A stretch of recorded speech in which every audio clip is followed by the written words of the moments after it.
В эфире «Актуальное интервью». Меня зовут Мадина Халикова. Здравствуйте. Уже 1,5 года якутяне продолжают жить в режиме ограничений из-за угрозы распространения COVID-19. За все время пандемии увеличился спрос на психотерапевтические услуги здравоохранения во всем мире. Насколько часто якутяне стали обращаться к психиатрам и как своевременный визит к врачу может облегчить жизнь пациента? Поговорим об этом и не только с гостьей в студии Ритой Потаповой, врачом-психиатром, заведующей медико-социально-реабилитационным центром, отделом Якутского республиканского психоневрологического диспансера. Рита Тимуровна, добрый день. Доброе утро вам и всем, кто смотрит сегодня передачу. 10 октября психиатры отмечали свой профессиональный праздник. Когда возникла идея вообще праздновать этот, собственно, праздник, и почему он потребовался, и вообще для чего была создана эта служба? 10 октября признано с 1992 года Международный день психического здоровья.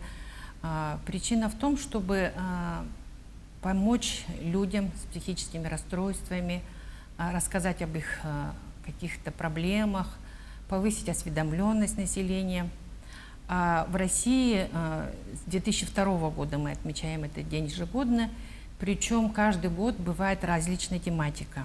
Если первые 2 года это просто прямой эфир был, когда люди задавали вопросы, а в дальнейшем каждый год посвящается той или иной теме, детскому здоровью, психическому, женскому, и проблемы суицидов, жестокости и так далее, да?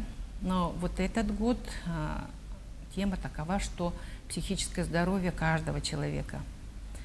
И это праздник получается, да, для психиатров, день особый.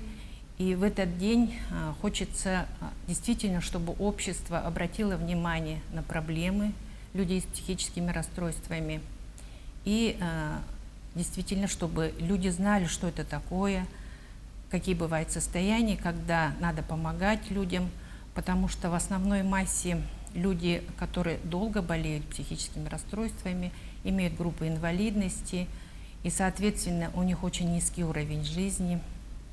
И чтобы общество обратило внимание на таких пациентов. Рита Тимуровна, а как пандемия отразилась на психическом здоровье и на состоянии якутян? Стало больше обращений? В условиях пандемии мы уже 2-й год живем. Естественно, это поменяло жизнь всех людей на Земле, скажем так, да? И в частности наших якутян. Не сказать так, что очень сильно повысилась то, что обращаемость, да, но мы видим, что за эти последние 1,5 года в среднем где-то около 4,5–5% повышения обращаемости, да.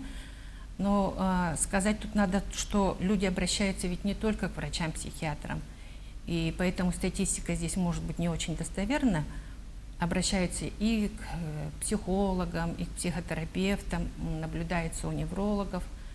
И психические расстройства при инфекции новой ковидной, вирусной инфекции, да, бывает в тех случаях, когда чем тяжелее протекает болезнь, когда высокая температура и тяжело протекает сама болезнь, могут развиться какие-то психотические состояния, да? Но с улучшением состояния, то и психическое состояние тоже улучшается. Но это характерно, в общем, для всех тяжелых соматических заболеваний, да? А постковидные могут быть депрессии, нарушение сна, чувство тревоги. Такие состояния мы сейчас наблюдаем у людей. И эти состояния приходящие, они не постоянно остаются с человеком, да? И другие симптомы. Могут быть нарушение внимания, памяти. Такие состояния больше бывают у людей пожилого возраста. И если человек пройдет очень хорошую реабилитацию, то все эти состояния проходят, и человек, в общем-то, возвращается к обычной своей жизни. Давайте вообще поговорим о симптоматике. Что такое депрессия, как выявить симптомы у себя и когда следует обращаться к врачу? Депрессия сейчас это очень модная, даже, скажем так, популярная. Если у человека, например, плохое настроение, он приходит на работу и говорит: вот у меня депрессия, да? Но депрессия – это все-таки, скажем, не просто плохое настроение, а это психическое расстройство. При этом бывает снижение настроения, очень тяжелое, плохое настроение. У человека утрачивается интерес к тому, что он раньше испытывал, радость к чему-то, да. Человек уже ограничивает общение, в основном лежит, ничем не интересуется, и даже может быть так, что у человека снижается потребность в каких-то ухаживать за собой. И родственники, не понимая состояния человека, говорят: возьми себя в руки, встань, там, встряхнись, займись чем-то. Вот такое состояние, когда длительное, более 2 недель, то здесь точно можно сказать, что это психическое расстройство, когда нужна именно помощь психиатра. И причем здесь уменьшается не только не то, что уменьшается, у человека снижается настроение, и все функции замедляются. Речь у человека медленная, мыслит он медленно. И появляются мысли, такие самоуничижения, когда человек считает себя самым никчемным, плохим специалистом, плохим там братом, дочерью, отцом и так далее, да? И даже могут возникнуть суицидальные мысли. Поэтому такое состояние без помощи никак нельзя, обязательно нужно обращаться к психиатру. И причем депрессия – это излечимое состояние, когда с помощью антидепрессантов и других методик, да, то состояние депрессии проходит. А другое дело, когда у человека какая-то просто хандра, осенняя может быть, да, когда смена погоды. Вот такие состояния кратковременные, это люди называют депрессией, на самом деле это нарушение настроения, скажем, связанное с погодными условиями, когда меньше солнца, больше темное время суток. Здесь, если у человека есть какие-то хобби, интересы, человек просто встречается с близкими своими родственниками, друзьями, положительные эмоции и так далее, употребление витаминов, полноценное питание, физические нагрузки и так далее, то это временная осенняя хандра, она проходит. Расскажите о профилактике депрессивного состояния. Что нужно делать? Ну все начинается с бессонницы, скажем так. Это один из первых симптомов нарушения какие-то сначала может быть трудности засыпания, потом может быть у человека вообще сон пропадает, да. И когда наступает бессонница, то тут уже надо, конечно, очень серьезно обратить на это внимание. И поэтому есть несколько способов для того, чтобы улучшить свой сон, да. Простые, например, пить теплое молоко перед сном, да, проветривать помещение, стараться ложиться в одно и то же время, соблюдать режим дня. И американские ученые, например, доказали, что если человек в прохладное время спит в носках, то это способствует улучшению сна. В первую очередь это беречь свой сон, потому что есть такое понятие, как психогигиена. Мы же знаем, что такое гигиена с детства, там руки мыть, зубы чистить, опрятно одеваться и так далее. А про психогигиену мало кто задумывается. И в психогигиену входит как раз-таки соблюдение режима дня, ложиться в определенное время спать, также правильное питание. Здесь я, наверное, говорю обычные слова, но на самом деле это все действенно, да? И правильное питание, нагрузки физические обязательно должны быть, заниматься физкультурой или просто хотя бы ходьбой и так далее, да? Обязательно должны быть у человека физические нагрузки. А скажите, что должно сподвигнуть человека пойти к врачу? То есть при каких симптомах и первая симптоматика, при которой нужно уже понимать, что надо бежать к врачу и обращаться к специалисту? Когда у человека сниженное настроение более 2 недель, когда есть нарушение сна, когда появляется у человека такая апатия, равнодушие, когда пропадает интерес к тому, чему человек раньше испытывал.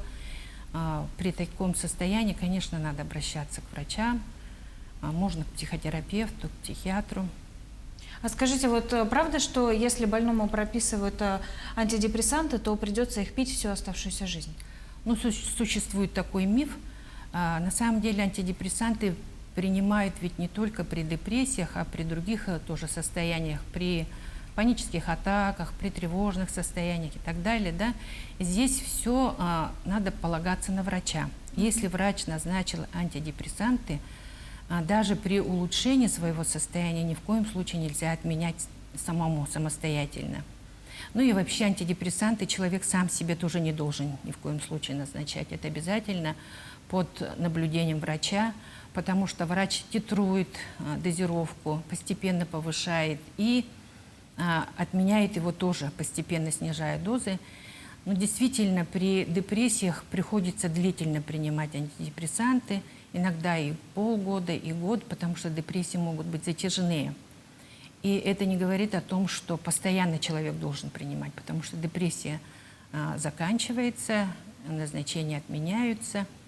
И здесь еще можно и к психотерапевтам обращаться. А вот скажите, как раз при обращении к психиатру ставят ли на учет? Ведь многие люди именно из-за этого страха не идут к специалисту.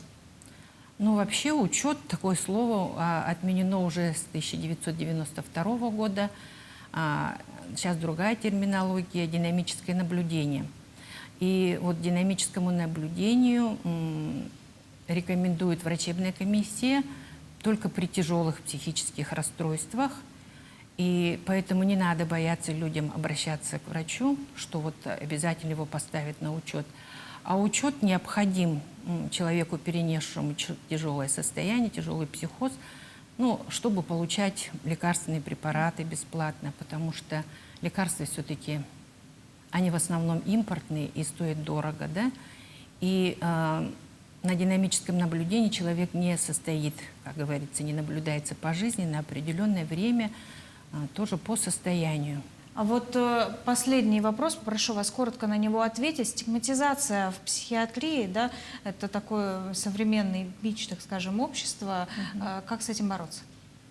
Ну, навешивание ярлыков, это вот как раз-таки и День психического здоровья, наверное, и был направлен на то, чтобы как-то уменьшить вот стигму.